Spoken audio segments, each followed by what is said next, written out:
সালামু আলাইকুম। আরও একবার ইরানের জন্য প্রত্যেকের কাছে দোয়ার প্রার্থী। আমার এই নিউজে হয়তো ইরানের কিছু যাবে আসবে না, আমি এর আগের ভিডিওতে বলছি। তবে এই ভিডিওগুলো যারা দেখবেন, যারা শেয়ার করবেন, আমাদের একটা সম্মিলিত সামরিক, আমি এটাকে সামরিকই মনে করি, যে একটা শক্তি আছে, এটা হচ্ছে কি দোয়া। ধরেন পৃথিবীতে যে কোনো মানুষ যে কোনো মানুষের জন্য দোয়া করতে পারে।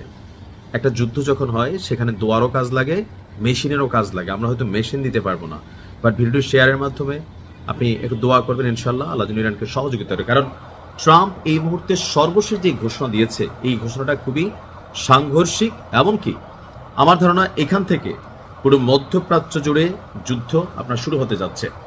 ট্রাম্প বলছে যে আসল অভিযান নাকি এখনো ইরানে শুরুই হয়নি। তো কেমন হইতে পারে? বলতেছে এটা জাস্ট ট্রেইলার ছিল, কার মাধ্যমে? ইসরায়েলের মাধ্যমে। মার্কিন যুক্তরাষ্ট্র সরাসরি এখনো এই যুদ্ধে অংশ নেয়নি, তবে আমেরিকা বড় ধরনের যুদ্ধ শুরুর দিকে যাচ্ছে। এমনকি প্রয়োজন পড়লে ইরানে স্থল সেনা পাঠানোরও বিষয়টি তিনি আপনার নাকচ করছেন না। অর্থাৎ এখন যেটা চলতেছে আকাশে ক্ষেপণাস্ত্রের মাধ্যমে, বাট যদি প্রয়োজন পড়ে তারা সেখানে আমেরিকান ফোর্স ঢুকাবে। তবে আমার মনে হয় ওই যুদ্ধটা জমবে, তবে আমি জমাজমের পক্ষে না বাস্তবতা যেটা। কারণ স্থলযুদ্ধ শুরু হলে এই যুদ্ধ ছড়িয়ে পড়বে পুরো বিশ্বজুড়ে। এটার রেজাল্ট এই মুহূর্তে বাংলাদেশের অর্থনীতির যে অবস্থা, এই যে ধরেন তেল গ্যাস, গতকালকে থেকে যতগুলো ঘটনা ঘটছে, তেল গ্যাসের দাম বাড়বে।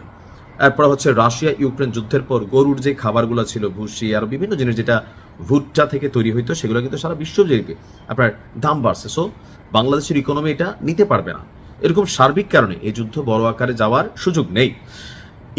ইরানে যুক্তরাষ্ট্র এবং ইসরায়েলের যৌথ হামলার তৃতীয় দিনে আপনার নিউ ইয়র্ক পোস্ট একটা সাক্ষাৎকার নিয়েছিল ট্রাম্পের, যে হোয়াটস নেক্সট, মানে এরপরে কি। তো তার বক্তব্য হচ্ছে ইরানে মার্কিন স্থলসেনা পাঠানো নিয়ে আলোচনা আছে, আর এই ক্ষেত্রে আমার কোনো দ্বিধাদ্বন্দ্ব নেই। অন্য প্রেসিডেন্টরা যেমন বলেন স্থলভাগে কোনো সেনা মোতায়েন করা হবে না, আমি তা বলি না। আমি বলি সম্ভবত স্থলসেনা প্রয়োজন নেই, অথবা যদি প্রয়োজন হয় তাহলে আমরা তা পাঠাবো। ইরানে হামলার বিষয়ে যে জনমত জরিপ, সেটা নিয়েও আপনার ট্রাম্পকে প্রশ্ন করা হলে সে বলছে যে এই বিষয় নিয়ে তিনি পাত্তা দেন না। জনগণ কি ভাবলো ডাজন্ট ম্যাটার।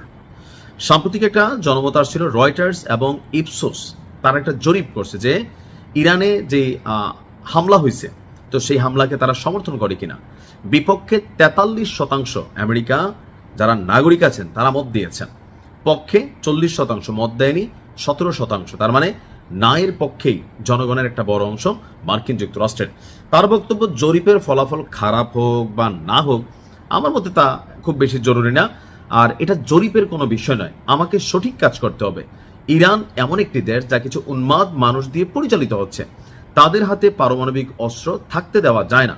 ইরানে মার্কিন সামরিক অভিযানে মানুষ অত্যন্ত মুগ্ধ, তার ধারণা সারা পৃথিবী মুগ্ধ, আর নিজের বিশ্বাস এটা। আর এটা একটা নীরব বিষয়, আর প্রকৃতি বা নীরব জনমত জরিপ করলে তার পক্ষে মানুষ পাওয়া যাবে, এটা কিন্তু সত্য। এখন কিভাবে? প্রত্যেকটা আরব রাষ্ট্রের যারা অধিপতি আছে তারা মনে মনে কিন্তু এটাই চাইছে যে ইরান কখনোই যেন পারমাণবিকভাবে শক্তিশালী না হয়।